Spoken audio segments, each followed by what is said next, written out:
Ok, donc deuxième partie de cette conférence de psychiatrie, c'est la lecture critique d'articles. Donc une lecture critique d'articles, je pense qu'il vous a pris beaucoup de temps, parce que l'article était quand même conséquent. C'est pas n'importe quel article, il vient du New England Journal of Medicine. C'est un article finalement qui est connu de la plupart des psychiatres, et un article qui a été polémique en son temps. Donc c'est pour ça que je vous ai posé la question. Mais avant de parler de l'article, je vais essayer de vous faire un petit rappel sur la lecture critique d'articles, puisque c'est une épreuve nouvelle, et de vous dire un petit peu les sources sur lesquelles vous entraînez. Dont il y a deux sources sur lesquelles il y a potentiellement un conflit d'intérêts, mais j'essaie de vous présenter quand même le maximum de choses.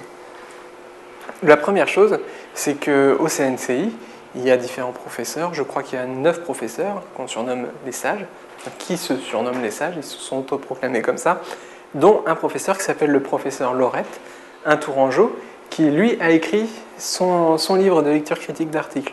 Donc pour votre préparation, c'est bon à savoir. C'est peut-être pas le plus facile d'accès, en tout cas moi je l'ai feuilleté, il est très bien fait, mais c'est pas forcément le plus facile d'accès, dans le sens où la présentation n'est pas forcément toujours attrayante pour un étudiant. Par contre, il est complet, et pour quelqu'un qui s'intéresse vraiment à la lecture critique d'articles, il est très bien. La référence, ce serait plutôt celui-là, donc celui de Joly, qui est paru chez Masson. Donc le CNCI s'est mis d'accord avec les associations étudiantes pour dire que c'est un livre qui fera un peu référence. Et c'est à partir de ce livre qu'on pourra exiger des réponses. Bien sûr, cette référence, elle est critiquée par certains professeurs, par certains méthodologistes. Donc pour cette référence, je vous la présente comme une référence, mais je n'ai pas du tout de conflit d'intérêt. J'y ai pas du tout travaillé, et j'ai pas du tout d'action chez Masson, donc il n'y a pas de souci. Voilà. En tout cas, elle est un petit peu critiquée par des méthodologistes qui sont des méthodologistes purs et durs, comme par exemple Louis-Rachid Selmy ou par exemple Michel Cucherat, donc qui seront eux en tout cas auteurs de livres aussi, qui sont des livres très bien faits, très complets, très rigoureux sur la méthode. En tout cas, c'est vraiment, on va dire, des gens qui sont très très très complets et très rigoureux, beaucoup plus que Damien Joly. Enfin, Damien Joly, il est très rigoureux, mais son livre est plus à destination des étudiants qui préparent les ECN que des étudiants qui préparent un master option santé publique. Donc il y a des gens qui sont plus généralistes, convaincus, comme par exemple Gérard Laurette, le sage du CNCI, et je pense que la balance penche de ce côté. Et finalement, ce qu'on vous demandera, c'est pas de critiquer un article de manière précise, extrêmement scientifique. On vous demandera simplement, comme si vous étiez en position de médecin généraliste, à vous auto-former, de savoir le lire, de savoir en dégager les choses principales, les principaux messages, et d'en percevoir les principales limites. Mais ça reste très général. Ce qu'il faut savoir, c'est que le livre, donc là je vous présente le livre de Michel Cucherat, qui lui est très complet et très bien fait, qui porte sur la lecture critique et l'interprétation des résultats des essais cliniques. Et le livre de Louis-Rachid Selmy, qui est un livre d'entraînement, qui porte sur le vasculaire et qui est disponible gratuitement à l'adresse que je vous ai indiquée en bas du PowerPoint et que vous aurez sur votre PowerPoint. Donc c'est bon à savoir. Notamment dans ce livre, il y a une grille de lecture d'un article qui est une grille vraiment très bien faite et qui vous permet de lire et d'aller à l'essentiel dans les articles. Ensuite, il y a des articles à critiquer. Donc c'est quand même quelque chose de très bien parce que vous verrez que la lecture critique d'articles s'apprend en la pratiquant. Un petit peu comme les dossiers cliniques. Il faut avoir fait beaucoup de dossiers cliniques pour acquérir certains réflexes, pour acquérir un fonctionnement, un mode de pensée, celui de la pensée médicale. Mais là c'est la même chose, il faut avoir beaucoup d'expérience et beaucoup de lecture. Donc en fait, il faut lire le maximum possible. Là, je voulais vous dire de faire attention. Le livre de Patrice Noni, qui est paru donc, chez les éditions Pradel, a été récemment réédité. Sa première version, c'était lecture critique d'articles, essais cliniques et méta-analyse. Il faut savoir que les méta-analyses ne sont pas au programme de l'ECN, et donc le livre étant un petit peu hors programme, il faut veiller à bien prendre sa nouvelle édition, qui est lecture critique des essais cliniques, et qui ne parle plus de méta-analyse. Donc ne vous trompez pas quand vous regarderez ce livre. Là, il y a un conflit d'intérêt forcément pas dans le sens où nous, on n'a pas travaillé sur le livre de lecture critique d'articles, mais nous, on a travaillé sur un livre de la même collection qui est un livre de dossier. En tout cas, ce livre de dossier a maintenant son petit frère qui est un livre de lecture critique d'articles, qui est, moi j'ai mis dans la catégorie plus pratique, parce que les choses sont bien condensées, claires, sur quelques pages, vous allez plutôt à l'essentiel. Maintenant, c'est une présentation plus destinée aux étudiants, par exemple, que le livre de Gérard Laurette. Mais enfin, le fond reste dans les deux cas à peu près le même. Celui-là, il se rapprocherait plus aussi de celui de Joly dans l'esprit. Donc celui-là, j'ai un conflit d'intérêt direct parce que j'ai relu la partie statistique pour Benoît Rousseau. Et Benoît Rousseau a travaillé avec moi sur un autre livre de lecture critique d'articles. Mais il est pratique et en tout cas, il a été conçu vraiment dans l'esprit ECN. Et il a été conçu dans le sens où on vous explique les choses de manière simple. C'est-à-dire que le livre a été écrit par Benoît Rousseau, puis ensuite il a été relu par Benoît Rousseau avec l'aide de Benjamin Bagère, qui lui faisait réexpliquer toutes les notions qui pouvaient paraître ambiguës, un peu compliquées. Donc voilà l'esprit dans lequel il a été fait. Et donc le livre d'entraînement, qui est le livre conçu dans le même esprit que la collection 24 dossiers par pôle, donc c'est-à-dire 24 heures de travail. Il y aura 8 lectures critiques d'articles, dont la lecture des critiques d'articles que je vais vous faire ce soir, que je vous fais un petit peu en exemple. Il y en a 7 autres qui sont construits exactement sur le même mode, avec les mêmes idées dans le livre. En tout cas, comme pour les dossiers, je vous disais, il faut aller sur le site du CNCI pour bien voir les recommandations et bien les comprendre. Comme pour les dossiers, sur les lectures critiques d'articles, il y a des recommandations du CNCI pour les auteurs et il y a aussi des exemples de dossiers pour les étudiants pour savoir un peu à quoi s'attendre. Donc, il faut connaître les recommandations du CNCI qui dit pas de méta-analyse, donc ça on l'a vu, mais des articles en français, donc il n'y aura pas d'articles en anglais. Certains sont plutôt rassurés pour ça. Et des articles de qualité, ce n'est pas forcément des articles médiocres qu'on vous demandera de critiquer, parce que critiquer, ça ne veut pas dire simplement dire les points négatifs, ça veut dire aussi pouvoir faire ressortir les points positifs. La critique, elle doit être constructive. Donc vous allez avoir des articles de qualité. Ça veut dire deux choses, des articles de qualité en français. Ça veut dire que soit vous aurez des traductions d'articles de qualité anglais, puisque la plupart des articles scientifiques sont écrits en anglais, ce qui ne va pas sans compliquer les choses, puisque des traductions, ça peut être beaucoup plus difficile à lire qu'un article original en anglais. Forcément, il peut y avoir des erreurs de traduction. On en verra une dans ce dossier. Et il y en a eu une aussi à l'ECN lors de la première lecture critique d'articles. Si on regarde l'article original et l'article traduit en français, on s'aperçoit d'une différence qui peut mener à des contresens. Bien sûr, si vous identifiez, on ne vous reprochera pas nécessairement de tomber dans ce piège, sauf si c'est vraiment évident, un petit peu comme à cette lecture critique d'article-là. Ou alors, un article français et un article de qualité, ça veut dire une revue française de qualité.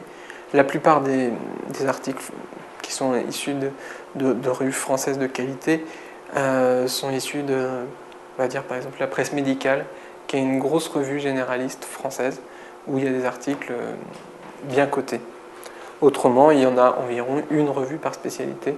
Nous, on évoquera dans cette LCA la psychiatrie, puisque c'est ce que je connais. Et ça tombera sur des questions tombables, donc ça tombera sur des questions dont vous avez l'item au programme de l'ENC. Avec cette ambiguïté qui dit qu'on vous posera une question sur un item que vous connaissez, sans pour autant vous poser une question de cours. C'est-à-dire les notions de cours ne sont pas nécessairement fondamentales. En tout cas, on ne vous posera pas une question, il faut vous servir de votre cours. Tout ce qu'on vous demandera, normalement, ce sera à tirer de l'article que vous aurez. Donc voilà, un petit peu pour voir sur la psychiatrie ce qui peut tomber comme revue. Ce sera par exemple une revue spécialiste. La revue spécialiste de qualité, c'est-à-dire celle qui a un impact factor, puisqu'il y a d'autres revues qui sont de qualité mais qui ne sont pas impactées. La seule qui a un impact factor, c'est l'Encéphale. Donc c'est une revue dans laquelle vous pouvez aller jeter un œil pour trouver des articles à lire et vous challenger avec des questions que vous vous posez. En gros, les questions sur un essai thérapeutique, c'est toujours les mêmes. Les questions sur une étude d'épidémiologie, c'est toujours les mêmes. Donc à la limite, faites-vous une grille de questions et prenez des articles que vous critiquez avec votre grille de questions pour vous entraîner. Donc l'Encéphale, c'est une très bonne revue pour vous entraîner. Ensuite, vous pourrez avoir des traductions de revues anglaises, donc soit des revues spécialistes, il y en a plusieurs, soit des revues généralistes, comme par exemple le New England, qui est une grande revue généraliste avec un impact factor qui est à 50. Ou alors une revue généraliste française, comme la presse médicale. Donc je vous ai mis en gros la flèche qui indique le sens dans lequel évolue l'impact factor. C'est-à-dire que quand on va vers une revue généraliste, généralement l'impact factor augmente, et quand on va vers une revue en anglais, l'impact factor augmente aussi. Alors pour cette LCA, l'étude Cathy provient du New England, c'est une traduction, voilà, avec le risque que je vous disais des erreurs de traduction. Alors on va maintenant passer directement aux questions après avoir revu un petit peu les différents livres sur lesquels bosser et avoir revu des généralités sur la LCA. Alors la première question, c'est une question de synthèse, question qui vous sera demandée très facilement pour l'ENC. Quel est en une phrase l'objectif, l'idée principale de l'étude? Donc ici c'était l'objectif principal. C'est là que ça se complique. Vous avez vu que je vous disais que le risque c'était une erreur de traduction. Or dans cet article, étude de l'efficience des antipsychotiques chez les patients atteints de schizophrénie chronique, on a le mot efficience. Le mot efficience qui correspond à une notion économique, c'est-à-dire étudier le ratio finalement coût-bénéfice d'une démarche de santé, mais en termes économiques, c'est-à-dire combien ça coûte versus combien on économise grâce à ça. Donc l'efficience n'est pas le mot qui correspond à ce qui est mesuré dans cette étude. Parce que quand on regarde l'étude et qu'on regarde la description de l'objectif, la description, je pense que beaucoup l'auront deviné, c'est de mesurer l'efficacité d'un traitement. Mais au-delà de mesurer l'efficacité, c'est mesurer l'efficacité du traitement dans les conditions de la vraie vie, dans des conditions cliniques. Donc ça, c'est un concept qui s'appelle effectiveness en anglais, qui se traduit par un néologisme qui est effectivité. La personne qui n'a pas trouvé le mot-clé effectivité, ce n'était pas important. Ce qui était important, c'était d'argumenter que l'étude essayait de mettre en exergue, finalement, l'efficacité clinique dans la vraie vie d'un médicament antipsychotique versus d'autres médicaments antipsychotiques. Et le mieux, c'est de souligner qu'on compare un médicament qu'on va dire neuroleptique, ancien, à un médicament qu'on va dire antipsychotique atypique, c'est-à-dire un médicament nouveau. Des médicaments nouveaux d'ailleurs, puisqu'il y en avait plusieurs. En gros, il y a une erreur de traduction grave dans le titre de l'article. On vous demandait un peu de l'identifier. Cette erreur de traduction, elle est répétée tout au long de l'article. Maintenant, là, on vous demande dans la partie question de ressortir vos connaissances, d'interpréter les choses. Donc il faut interpréter. Il ne faut pas hésiter à vous positionner dans cette partie-là, puisque là, vraiment, on vous demande d'être critique. Dans la partie résumé, on vous en voudra si vous mettez le mot effectivité à la place d'efficience. Dans la partie résumé, vous devez résumer l'article tel qu'il a été écrit, avec ses erreurs.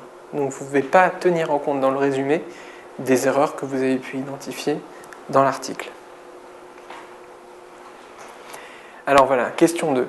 Quel biais, compte tenu des objectifs de l'étude et au regard des posologies de traitement, a pu engendrer la manière dont a été assuré le double aveugle? Et quelle principale information pharmacologique pratique vous manque-t-elle pour chaque traitement pour juger de l'existence et de l'importance d'un tel biais? C'est-à-dire que là, je vous interroge un petit peu sur des connaissances de spécialistes, qu'un spécialiste, lui, ne laisserait pas passer, parce qu'il connaît justement bien la pharmacologie, il connaît bien l'utilisation pratique des antipsychotiques.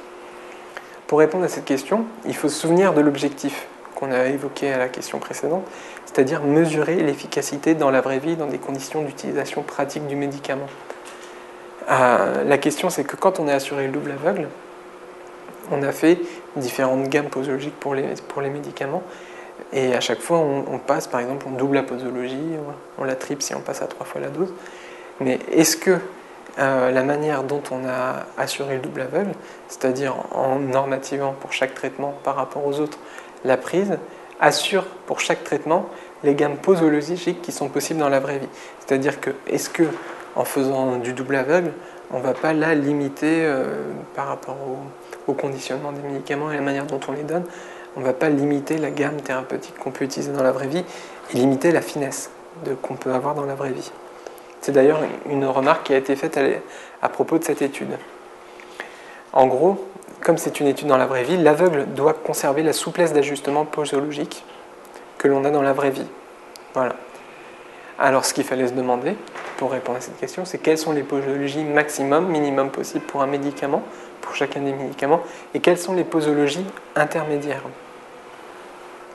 Donc les posologies sont forcément pas à savoir, mais on vous demandait quelle information vous manque-t-il. Je vous donne les posologies pour information. La posologie maximale en pratique de l'olanzapine est de 20 mg. La moyenne utilisée dans cette étude est de 20 mg. C'est-à-dire que l'olanzapine était en moyenne dans cette étude utilisée à la même posologie que la posologie maximum en pratique, avec une posologie maximale autorisée dans l'étude de 30, donc de 10 mg de plus qu'en pratique. La perfrénazine, elle est possible d'être utilisée à 24 mg en ambulatoire, parfois 64 mg chez des patients hospitalisés. Là, la moyenne dans l'étude, c'était 20,8 mg. Bon, nettement en dessous. C'était aussi pour ça qu'il y a eu moins d'effets extrapyramidaux, ce qui n'est peut-être pas une mauvaise chose. En tout cas, la risperidone, posologie maximale en pratique, 8 mg. Parfois, on voit des posologies d'ailleurs de 10 mg, parfois 12 mg, qui est peut-être un peu beaucoup, mais qui se voient très fréquemment. La moyenne des doses utilisées par groupe est de 3,9, donc 2 fois moins que la maximale. C'est-à-dire qu'on a utilisé le l'olanzapine à la dose maximale, la risperidone à 2 fois moins que la dose maximale autorisée. À ce moment-là, quelle comparabilité? Question 3, c'est une question assez simple, c'est une question de réflexe. C'est la question qui doit vous prendre 2 secondes. On vous demande quelles sont les garanties éthiques. Garantie éthique, c'est 2 mots-clés. C'est CPP, Comité pour la protection des personnes, et consentement. Donc vous vérifiez qu'il y a un avis donc de CPP si c'est une étude qui a été faite en France. Si ce n'est pas en France, ce sera l'avis d'un comité d'éthique, peu importe. Et le consentement, vous vérifiez que le patient a bien donné son consentement. Si vous avez ça, vous avez tous les mots-clés. C'est très rapide et c'est des questions qu'on vous posera systématiquement. Question 4. Donc on vous parle du tableau 1 qui présente la comparabilité initiale des différents groupes. On vous demande pourquoi les degrés de significativité ne sont pas mentionnés sur ce tableau. En fait, cette question, elle est issue d'une... Je l'ai posée à l'identique à une LCA qui était disponible sur le site du CNCI avec des questions types. C'est une question importante qui fait débat dans le champ de la méthodologie, mais qui est quand même grosso modo bien tranchée. C'est-à-dire que sur un tableau de comparabilité initiale, on n'a pas besoin de se poser la question, de faire des tests statistiques pour montrer une différence significative, parce que si on montrait une différence significative, ça voudrait dire que cette différence n'est pas due au hasard. Très bien, mais si elle n'est pas due au hasard, à quoi elle est due? Puisque les patients sont randomisés. Sur le nombre de comparaisons, il y a forcément des choses qui peuvent sortir significatives. Maintenant, tout est dû au hasard puisque la randomisation assure la comparabilité initiale et assure le hasard. Donc se poser la question d'un test statistique n'est pas forcément intéressant. Ce qui par contre serait intéressant, c'est pour vous de regarder s'il y a des différences, quelles sont-elles, en termes purement descriptifs, en termes de quantité. Donc à vous de comparer les moyennes et de vous dire tiens, donc cette moyenne-là elle est un petit peu plus élevée que dans ce groupe-là et dans celui-là. Ça vous permettra par la suite à discuter les résultats. Dire oui, peut-être qu'il y a une différence significative entre le traitement A et le traitement B au risque de 5%, d'accord, mais peut-être que cette différence est due à tel facteur. Est-ce qu'il a été pris en compte dans des analyses secondaires, dans des analyses ajustées? Voilà, j'ai un peu la question à vous poser. Donc c'est une démarche descriptive avec la recherche de différences et de leur taille, mais il n'y a pas de pertinence de test statistique. Parce que par définition, les échantillons proviennent de la même population, qu'ils ont été randomisés, donc cette différence ne serait due qu'au hasard.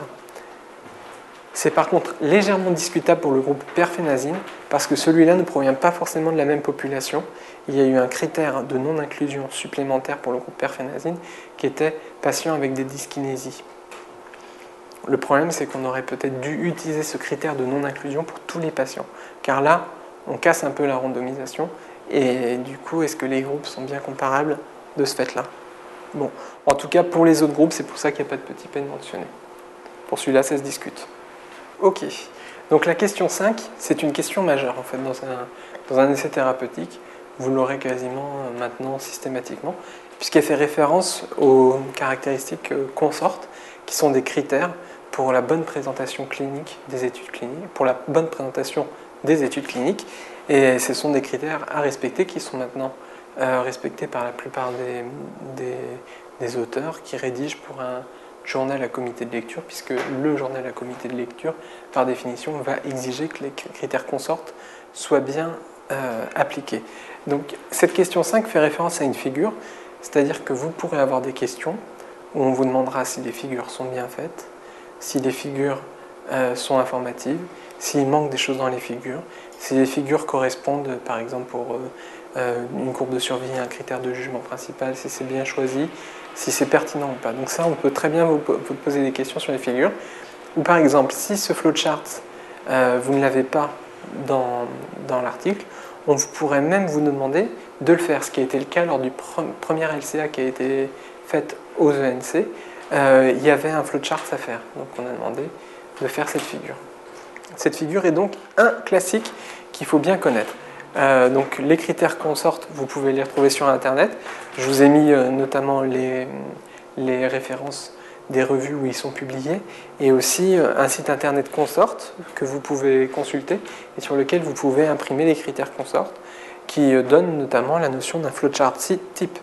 Donc le flowchart normalement doit être informatif à 4 niveaux que je présente sur le PowerPoint: au niveau du recrutement, au niveau de l'intervention, au niveau du suivi, au niveau du nombre d'analysés par bras de randomisation. Donc là, comme on voit sur le PowerPoint, il y a ces 4 niveaux qui ont été bien mentionnés sur le flowchart. Par contre, ce qu'il manque, et ce qu'on déplore un petit peu sur cette figure, c'est qu'on n'a pas la raison pour laquelle certains patients n'ont pas eu le traitement. On dit quelques patients n'ont pas eu le traitement, mais on ne sait pas pourquoi. Donc ça aurait été bien de le mentionner. De cette question découle la question suivante, qui doit être en fait de savoir si l'analyse en intention de traiter a été bien faite ou pas. Est-ce qu'en tout cas on a assez d'éléments pour le dire? Et si on a assez d'éléments pour le dire, est-ce qu'on peut le dire dans cet article? Donc là, on va avoir pas mal de choses à discuter, une question qui peut être litigieuse par rapport à l'article. En tout cas, pour revenir à la figure du flowchart, une figure doit pouvoir se lire sans le texte. Donc pour critiquer votre figure, s'il y a des choses que vous ne comprenez pas dans la figure et que vous êtes forcé d'aller vérifier dans le texte à quoi correspond cet élément de la figure, ça n'est pas bon. Tout doit figurer sur la figure. Donc ça, c'est important pour votre critique. Le flowchart vous permet-il de dire que l'analyse en intention de traiter a été respectée? Si oui, concluez. On va regarder. Donc oui, le flowchart permet de le dire, puisqu'on a le nombre de patients randomisés et on a le nombre de patients analysés. Donc en gros, l'analyse en intention de traiter est appliquée à partir du moment où tout patient randomisé est analysé.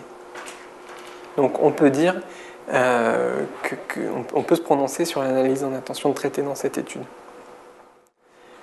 Par contre, est-ce que l'analyse en intention de traiter a-t-elle été bien faite dans cette étude? Rien n'est si sûr. Parce que les patients qui n'ont pas eu le traitement, là vous le voyez dans le cadre, par exemple 341 assignés à la risperidone, 8 n'ont pas pris le médicament. Ces 8 patients n'ayant pas pris le médicament n'ont pas été analysés, puisque par exemple dans le groupe risperidone, 333 patients sont inclus dans l'analyse.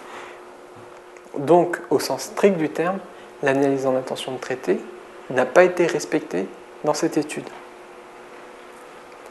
D'autant plus qu'il y a quand même eu parmi les patients randomisés 33 patients exclus d'un site parce qu'on avait un doute sur l'intégrité des données. Bon, ça se justifie, et c'est d'ailleurs même plus judicieux de les enlever puisqu'on ne sait pas si leurs données sont bonnes ou pas, mais ils ont été quand même randomisés. Donc, voilà. En tout cas, il y a aussi le problème des patients qui n'ont pas pris le médicament. Cette définition de l'intention de traiter qu'ils ont utilisée, c'est-à-dire de considérer que tout patient randomisé et ayant pris le médicament doit être analysé, c'est la définition qu'ils ont écrite dans leur texte. Donc la définition que eux donnent de l'intention de traiter dans le texte est une définition de l'ITT modifiée. Dans beaucoup d'études en psychiatrie, vous aurez cette notion d'ITT modifiée, notamment par exemple dans les études sur les antidépresseurs. Donc là on fait une petite digression, Mais dans beaucoup d'études sur les antidépresseurs, la population en ITT modifiée, c'est la population randomisée ayant pris au moins une dose de médicament et ayant eu une visite de suivi. Pourquoi c'est souvent ça dans les antidépresseurs? Parce que quand le patient est perdu de vue, vous verrez qu'en psychiatrie, c'est une des caractéristiques quand même des études, il y a beaucoup de perdu de vue, parce que l'alliance thérapeutique est difficile, parce que les patients parfois ont des difficultés pour prendre le médicament, parce que c'est des médicaments qui sont bourrés d'effets secondaires et qui ne sont pas forcément faciles à prendre. Donc on a beaucoup de perdu de vue.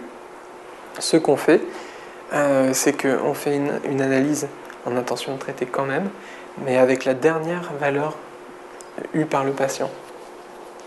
C'est-à-dire que dans une dépression, si le patient commence avec une valeur de, mettons, 25 sur l'échelle de dépression de Hamilton, et qu'à la deuxième semaine, il a 20, et qu'à partir de cette deuxième semaine, il est perdu de vue avec 20, on emmène le 20 jusqu'au bout, en faisant l'hypothèse qu'il ne s'est pas amélioré, qu'il ne s'est pas non plus empiré, mais qu'il ne s'est pas amélioré depuis qu'on l'a perdu de vue.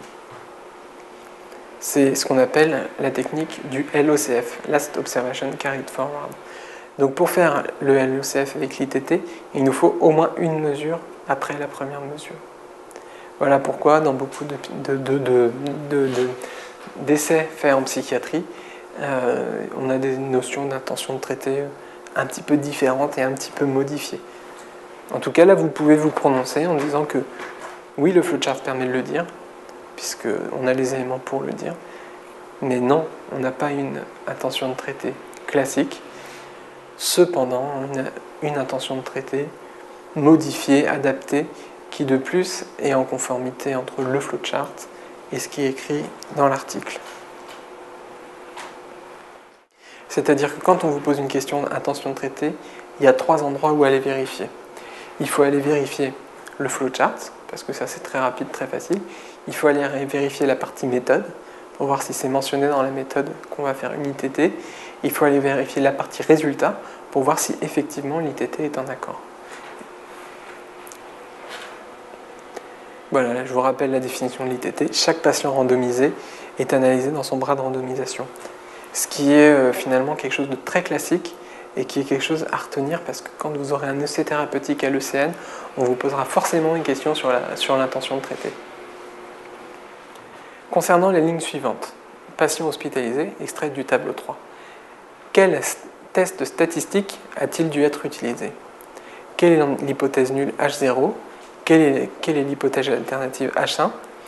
Et discutez-en alors la conclusion et précisons la valeur informative. Ça fait beaucoup de questions dans une, il va falloir y répondre. Donc en gros, on vous présente une ligne d'un tableau avec une variable qui est une variable qualitative à 2 classes. Est-ce que le patient a été hospitalisé? Oui, non. Dont les éléments sont présentés sous forme de nombre de patients présentant une hospitalisation et le pourcentage de patients sur l'ensemble. Quand on analyse une variable qualitative, le test le plus souvent utilisé, c'est le test du Qui2. C'est donc le test qui a dû être utilisé ici. On vous pose la question quand même au conditionnel, on vous demande un test assez simple à retenir. Il faut retenir grosso modo, pour une variable quantitative, le test T de student, éventuellement le test Z quand on a plus de 30 patients par groupe, mais qui correspond au test T. Pour une variable qualitative, il faut retenir le test du Qui2, et pour une variable censurée, il faut retenir le test du log-rank. Voilà un petit peu les 3 tests à retenir en fonction des 3 principales variables à retenir. Quelle en est l'hypothèse nulle et quelle en est l'hypothèse alternative? C'est-à-dire que quand on est dans une démarche de statistique fréquentiste, on se pose toujours 2 hypothèses. Une qu'on va chercher à réfuter, c'est l'hypothèse nulle. L'hypothèse nulle, finalement, c'est de dire, c'est l'hypothèse connue qu'on va essayer, sur laquelle on va calculer les distributions théoriques, qu'on va comparer aux distributions observées. Les distributions théoriques, on les calcule sous l'hypothèse nulle, qui est une hypothèse de quelque chose que l'on connaît. Quelque chose que l'on connaît et qu'on peut calculer, c'est finalement de dire, l'efficacité des traitements sur le paramètre étudié est telle. est la même. C'est-à-dire qu'il n'y a pas de différence entre les différents groupes. Donc c'est l'hypothèse nulle, il n'y a pas de différence. Et l'hypothèse alternative, c'est il y a une différence entre les groupes. Cependant, pour bien poser l'hypothèse alternative, c'est qu'il faut remarquer qu'il y a 5 bras dans l'étude. Donc 5 neuroleptiques ou antipsychotiques qui sont comparés. Et donc l'hypothèse alternative, c'est qu'il existe une différence entre au moins un des 5 et les autres. Voilà un petit peu finalement la démarche de poser les hypothèses. Maintenant, on a un résultat inférieur à 0,001. Ce petit p, c'est finalement la probabilité de rejeter l'hypothèse nulle. Donc, c'est-à-dire, on a moins de 1 pour 1000 chances de se tromper en rejetant l'hypothèse nulle. C'est-à-dire qu'on va garder l'hypothèse alternative H1. Il existe au moins une différence entre un des groupes et les autres. Voilà la conclusion, c'est qu'il existe une différence entre un des groupes et les autres. C'est pas tous les groupes sont différents les uns par rapport aux autres. Ça, il faudrait le retester en faisant un deuxième test, ajusté pour les comparaisons multiples. Donc ça, c'est la première chose. La deuxième chose, c'est que ce paramètre n'est pas le critère du jugement principal de l'étude. Ce n'est pas sur ce critère qu'a été calculé le nombre de sujets nécessaires, et ce n'est pas sur ce critère que porte l'analyse principale. Donc on a un critère de jugement secondaire qui a une valeur beaucoup moins importante et qui a une valeur surtout exploratoire. Voilà ce qu'on pouvait en dire. Finalement, on peut dire beaucoup de choses d'une petite ligne. On compare des effectifs observés dans différents groupes pour une variable qualitative. Le test utilisé est alors le test du Qui2. Bon, ça c'est assez simple. Là, je vous fais des remarques dans le PowerPoint sur le test du Qui2, sur finalement comment il fonctionne. C'est des choses qui sont un peu hors programme, mais qui vous rappelleront les statistiques de P1. Tout ça pour vous dire qu'une question de statistique, c'est une question qui peut tomber, mais qui peut tomber sans calcul. On ne vous demandera pas de faire des nouveaux calculs, parce que bien sûr vous n'aurez pas de calculette, et c'est une question surtout d'interprétation d'un test statistique. Donc connaître les tests statistiques les plus simples, le test de T, le test du Qui2 et le test du log-rank. Donc là, significatif, rejet de l'hypothèse nulle. On revient un petit peu sur tout ce que je vous ai dit dans le PowerPoint. Là, je vous conseille un livre de statistiques qui est plutôt clair. Donc bien sûr, ce n'est pas un livre à aller bosser, à aller apprendre par cœur, mais c'est un livre sur lequel vous pourrez vous référer pour toute petite question de statistique qui vous tracasse. Vous aurez sûrement la réponse là-dedans. Et puis autrement, pendant votre internat, quand vous préparerez votre thèse, vous pourrez déjà trouver des éléments, des idées un petit peu sur l'analyse statistique que vous allez mettre en place, quoi. En tout cas, aucun calcul nouveau ne sera demandé. Question 8. Concernant le critère de jugement principal, de quel type de variable s'agit-il? Et est-ce que la figure 2 est bien adaptée pour représenter ce type de critère de jugement? Alors, ce critère de jugement, c'est le temps jusqu'à l'arrêt du traitement. Il comprend en lui-même deux variables, c'est-à-dire la variable durée, qui est une variable quantitative, le temps jusque, et la variable binaire arrêt du traitement, c'est-à-dire arrêt du traitement, oui ou non. Un critère qui comprend ces deux éléments, c'est un critère censuré. C'est les critères qui sont analysés dans les analyses de survie, donc le temps jusqu'à la mort du patient. Traditionnellement, mais ça pas forcément la mort, c'est un événement binaire qui peut donc être comme ici, le temps jusqu'à l'arrêt du traitement. Donc c'est une variable censurée, et les courbes de Kaplan-Meier sont des représentations adaptées des variables censurées. Voilà, c'est quelque chose à connaître. Variable censurée, vous avez deux mots-clés. On l'a vu, le test du log-rank et la courbe de Kaplan-Meier. Bien sûr, il y a d'autres choses, il y a des analyses.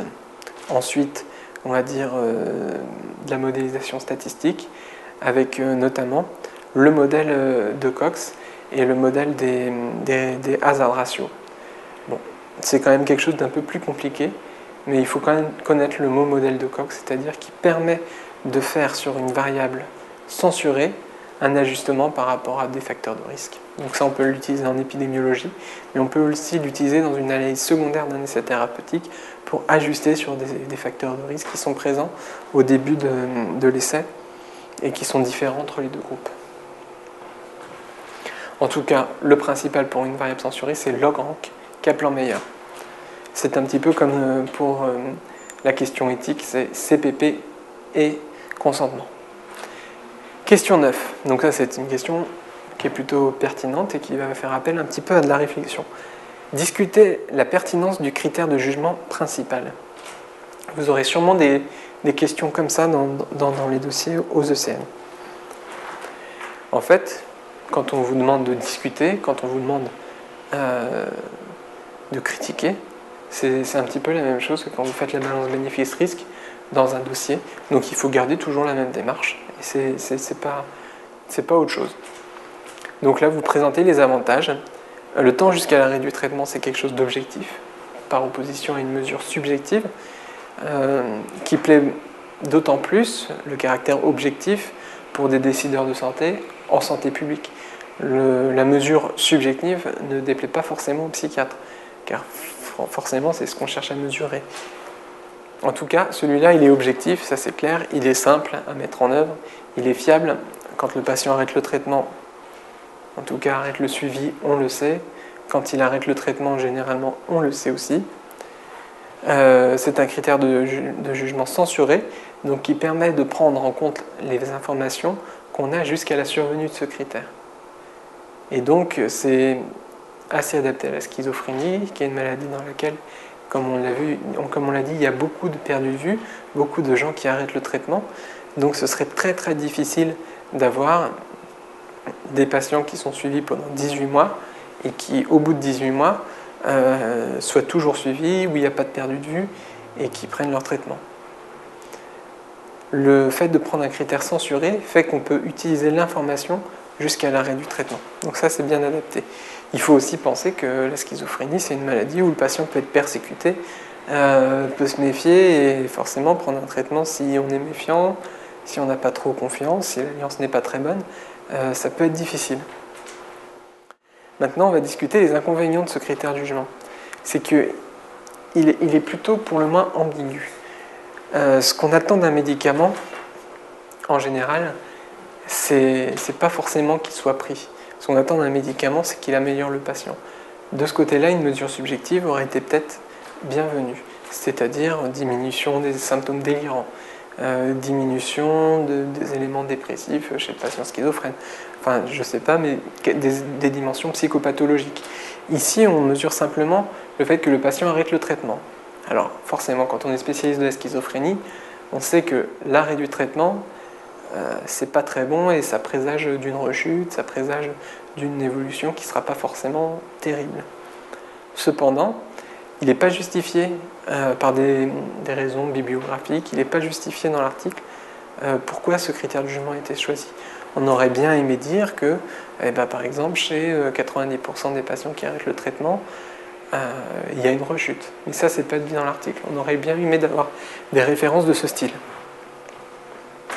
La question d'après, c'est que, si on reprend la première question de cette LCA, on demandait l'objectif. L'objectif, c'est de mesurer l'efficacité des antipsychotiques, l'effectivité, donc c'est-à-dire leur efficacité dans la vraie vie. Et cette efficacité dans la vraie vie, elle est quand même assez proche, d'ailleurs c'est ce qu'il souligne en disant on a choisi ce critère de jugement, du ratio bénéfice-risque. C'est-à-dire que la notion d'effectivité est une notion assez globale qui prend en compte d'une part les bénéfices et d'une autre part les effets secondaires, les inconvénients. Est-ce que ça représente bien l'effectivité? Ce n'est pas si sûr, parce que si on regarde de plus près les résultats de l'étude CATI, on s'aperçoit que l'olanzapine, donc avec la remarque qu'on a fait dès le début sur la posologie, mais l'olanzapine s'en sort mieux que les autres. C'est-à-dire que l'arrêt du traitement avec l'olanzapine est moins fréquent et plus tardif qu'avec les autres antipsychotiques. En général. Bon. Ce résultat est assez intéressant. Cependant, il est précisé aussi dans l'étude qu'avec l'olanzapine, il y a beaucoup plus de syndrome métabolique, beaucoup plus de troubles glycémiques et que la balance bénéfice-risque doit aussi prendre en compte cela. Donc le critère du jugement principal ne permet pas à lui seul de conclure. D'ailleurs, à la fin de l'étude, on a beaucoup de mal à conclure sur quel antipsychotique prescrire à un patient. Voilà, donc la biblio, toujours regarder si les critères de jugement sont reconnus et étayés par la biblio. Pour en revenir toujours aux critères de jugement, si on prend l'hypertension artérielle, on considère que le fait que l'antihypertenseur fait baisser la tension artérielle, c'est favorable parce qu'on a prouvé qu'il y a une relation de cause et effet entre la diminution de la tension et la survenue d'événements cardiovasculaires. Là, il faudrait que la biblio, justement, étaye cette relation qui existe entre l'arrêt du traitement et la rechute de la schizophrénie. Question 10. Discuter la pertinence du critère. Question 10, c'est plutôt. Là, il y a une erreur dans le PDF. Mais la question 10, c'est argumenter le caractère polémique de cette étude.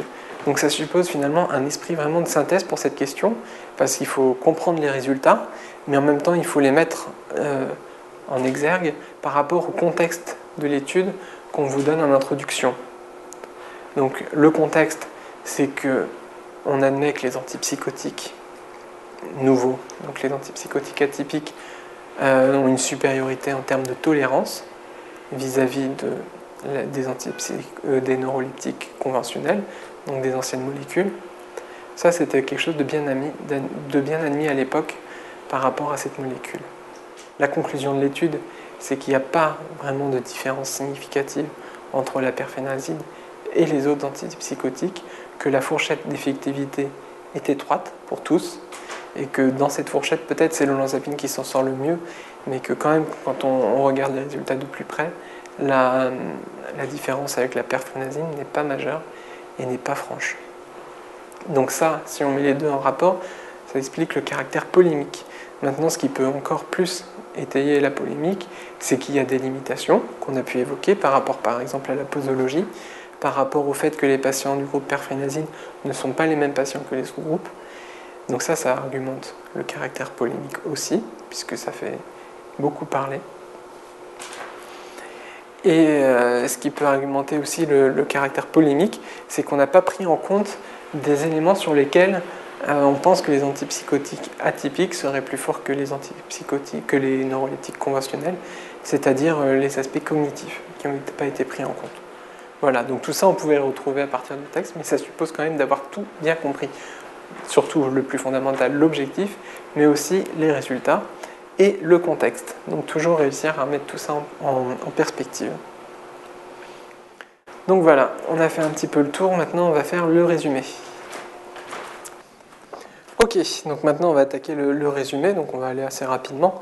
Ce qu'il faut voir dans le résumé, c'est ce qu'on a dit tout à l'heure, donc ne rien rajouter par rapport à ce qui est dans l'article et ne rien interpréter de ce qui est donné dans l'article. Voilà pourquoi dans le résumé, ce ne sera pas pénalisé si vous utilisez le mot efficience. Au contraire, ce sera pénalisé si vous utilisez un autre mot type effectivité.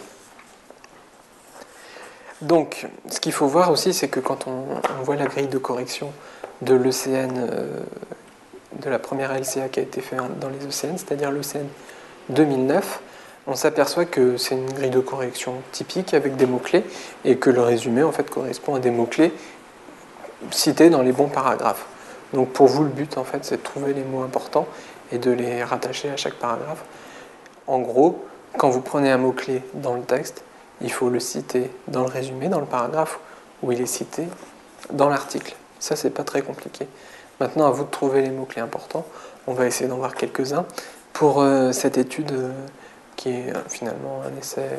C'est pas vraiment un essai thérapeutique, mais c'est une étude classique de type essai thérapeutique. Je dis que ce n'est pas vraiment un essai thérapeutique puisque ce n'est pas vraiment une étude de phase 3. C'est une étude qui correspondrait à une étude post-AMM, mais qui est construite sur la base d'un essai thérapeutique, donc c'est une étude randomisée, contrôlée, en double aveugle. Donc ils seront des mots-clés randomisés, contrôlés, double aveugle à ressortir. Par rapport au contexte, qu'est-ce qu'il fallait dire ? Il fallait dire finalement que, présenter le contexte, mais surtout insister qu'on considère une supériorité des antipsychotiques atypiques versus neuroleptiques en l'absence de preuves vraiment solides. Voilà un petit peu, c'est ce qu'on pouvait trouver dans l'article. Donc l'absence de preuves, c'est un mot-clé. Ensuite, le mot efficience, là est carrément un mot-clé puisque c'est le critère de jugement principal. C'est l'objectif de l'étude, c'est d'étudier l'efficience. Donc il faut le mettre, c'est un mot-clé qui cote beaucoup. Donc il faut évoquer le mot antipsychotique atypique et neuroleptique conventionnel. Donc 2 points pour atypique, 2 points pour conventionnel. Normalement, vous ne pouvez pas ne pas avoir les points. Donc pour la méthode, il faut évoquer le design. C'est une étude prospective, très important, à ressortir dans toute étude. Si elle est prospective, si elle est rétrospective, si elle est transversale, il faut citer cet élément du design. Ensuite, c'est une étude contrôlée. Donc il y a des groupes contrôle. Elle n'est pas forcément contrôlée celle-là contre placebo, mais elle est contrôlée contre traitement actif. Elle est randomisée, donc les patients sont tirés au sort. Les groupes sont parallèles, donc les groupes qui sont prospectifs sont suivis. Et en double aveugle, ni le médecin ni le patient connaissent le traitement. Donc jusqu'à présent, ces mots-clés, vous devez tous les avoir.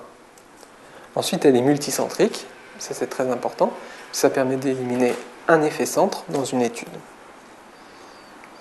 On parle de patients dans cette étude, il faut définir la population. Ce sont des patients schizophrènes chroniques. Donc schizophrénie chronique, ça ne parle pas trop, c'est vrai pour un psychiatre français, parce que par définition, la schizophrénie est un délire chronique. Maintenant, comme c'est une étude anglo-saxonne, américaine, là-bas, ils parlent volontiers en fait, de troubles schizophréniformes, qui est l'équivalent un petit peu de chez nous la bouffée délirante aiguë, et qui pour eux est une forme de schizophrénie aiguë. Pour nous, ce n'est pas forcément ça. En tout cas, il faut réutiliser le mot utilisé dans l'article sans l'interpréter. Donc il faut bien utiliser, pour le résumer, schizophrénie chronique. Donc ça, c'est un peu plus difficile à penser à sortir le mot schizophrénie chronique comme dans l'article finalement, de ressortir. Mais en tout cas, pas d'interprétation, donc vous le mettez. Ce qu'il faut mettre aussi, c'est les critères d'inclusion, forcément. On définit la population, c'est des schizophrènes chroniques, oui, mais lesquels? Donc il faut donner les critères d'inclusion, ça vous valait 2 points. Donc majeur, capable de suivre un traitement oral, non résistant au traitement, ayant présenté plus d'un épisode de la maladie. Voilà, plus d'un épisode de la maladie, c'est-à-dire finalement quelque chose qui évolue depuis forcément plus de 6 mois. Et nous, on rentre dans le contexte de la schizophrénie. Et sans comorbidité grave. Voilà, c'est les critères d'inclusion. Il faut tous les ressortir, essayer de les condenser par contre pour les résumer. Il faut évoquer la durée du suivi, qui est de 18 mois. Là, il n'y a pas de doute, il faut le dire. Il faut évoquer les traitements utilisés, c'est-à-dire on a dit antipsychotiques, atypiques et conventionnels. Maintenant, il faut dire lesquels, parce que forcément, il y a eu des choix. Et pour le lecteur qui doit, normalement, en lisant le résumé, se faire une idée sur toute l'étude, il faut lui donner les médicaments à l'étude, quels qu'ils soient. Et s'il y a un placebo, par exemple, il faudrait le dire aussi. Donc, olanzapine, kétiapine, risperidone, perfenazine et ziprasidone. Ensuite, ce qui est important de donner, toujours dans la partie méthode, c'est quel va être le critère de jugement principal. Donc, le mot critère de jugement principal vaut 3 points. Et il faut donner l'arrêt du traitement, quelle qu'en soit la cause, qui vous vaut aussi 3 points. Donc il faut donner le mot-clé critère du jugement principal et en plus l'expliciter lequel il est. Alors ensuite, il faut dire que l'essai est terminé. Là, j'ai mis des points, ce ne sera pas forcément coté, ça, dans une grille, mais je trouve que c'est quand même important de dire qu'on n'est pas sur une version intermédiaire de l'étude, on est sur une version finale, donc le suivi est fini. Le nombre de patients inclus, très important. Donc 1493 patients randomisés dans 57 centres. Ça peut être important. Maintenant, ce qui est important à sortir aussi, c'est le mot analyse en intention de traiter. En gros, quand on vous pose des questions, elles vous permettent quand même de vous faire une idée sur les mots-clés importants de l'article et sur les éléments importants. On ne va pas vous poser, comme dans les cas cliniques, des points de détail. On va vous poser des questions super importantes. Donc ce que vous avez évoqué dans votre lecture critique vous servira quand même à répondre au résumé. en gardant quand même en tête ce que je vous ai dit depuis le début et que je vous répète sans cesse, c'est de ne pas interpréter les données de l'article. Donc toute la partie que vous avez fait dans la lecture critique d'interprétation ne doit pas transparaître dans le résumé. Donc vous donnez le résultat principal sur le critère de jugement principal. Le temps jusqu'à l'arrêt du traitement, quelle qu'en soit la cause, était significativement plus long dans le groupe olanzapine que dans les groupes kétiapine et risperidone, mais pas dans les groupes perfénazine et ziprasidone. Donc ça, c'est quand on ajuste. Les temps jusqu'à l'arrêt du traitement pour effet indésirable étaient similaires, mais les taux différaient. Donc ça, bon, ce qui est important, c'est d'évoquer le mot effet indésirable, parce que comme on est sur une étude d'effectivité, d'efficacité dans la vraie vie, et qu'on fait la balance toujours bénéfice-risque, il faut d'un côté donner le critère de jugement principal d'efficacité, mais il faut aussi évoquer le critère de jugement secondaire de tolérance. Donc le mot effet indésirable était important. Donc l'olanzapine était associé à davantage d'arrêts de traitement pour prise de poids et la perfénazine pour effets extrapyramidaux. Ça, c'est pas coté.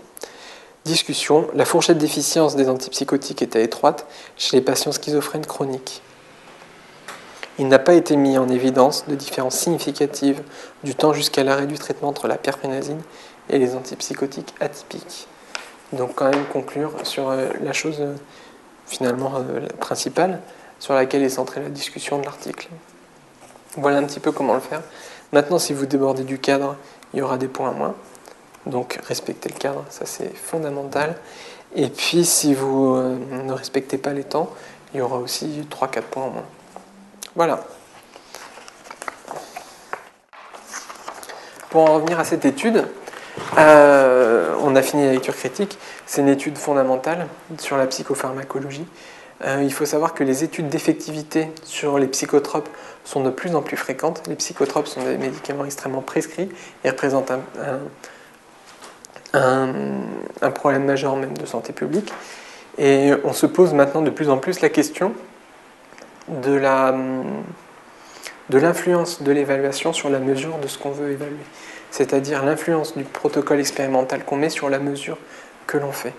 Et on cherche de plus en plus à faire des protocoles expérimentaux dans la vraie vie, c'est-à-dire sur de vrais patients, avec des critères d'inclusion très larges pour voir exactement ce que donnent les médicaments psychotropes utilisés dans la vraie vie. Donc c'est vrai pour les antipsychotiques avec l'étude CATI, publiée dans le New England. C'est vrai avec les antidépresseurs avec l'étude STAR-D, publiée dans le New England. Et c'est vrai aussi avec les thymorégulateurs. Sur lesquelles études vous pouvez vous entraîner en psychiatrie? Il y en a quelques-unes intéressantes. Il y en a une parue dans le New England, donc c'est une étude en anglais qui s'appelle STOC sur la stimulation cérébrale profonde dans les troubles obsessionnels. C'est une étude de Luc Mallet, un psychiatre français. Donc c'est une étude qui est quand même... c'est pas souvent qu'il y a des études en psychiatrie dans le New England, et c'est pas souvent qu'il y a des études françaises dans le New England. Donc c'est une étude quand même qui doit être connue et qui est très intéressante puisqu'elle a un design en crossover, donc sur lequel vous pouvez vous entraîner donc à la lire, à vous poser des questions et à y réfléchir. Voilà un petit peu ce qu'on pouvait dire à propos de cette LCA. Donc pour revenir au livre de LCA dont je vous ai parlé, elle figure dans ce livre. Donc c'est vrai que pour une conférence, c'est pas toujours très bien de faire une lecture critique qu'il y a dans le livre. En même temps, pour moi, c'était l'occasion de vous argumenter la manière dont j'ai posé la question, de vous faire réfléchir un petit peu à la manière dont vous seront posées les questions dans les LCA du CNCI. Et c'était aussi, pour moi, la manière de vous présenter une LCA d'essai thérapeutique, puisqu'en D4, on fera une LCA plus d'études épidémiologiques. Donc c'est bien d'avoir les deux valences. Sachant que la première LCA qui est tombée à l'ECN, c'était une étude épidémiologique et pas un essai thérapeutique. N'empêche que l'essai thérapeutique, c'est quasiment toujours les mêmes questions, c'est quasiment toujours la même chose, donc celle que je vous ai faite est typique, et il faut bien maîtriser une LCA d'essai thérapeutique. Une seule chose, c'est que pour bien réussir les LCA, il faut lire beaucoup, et du coup, il faut beaucoup vous entraîner. Voilà, bon courage.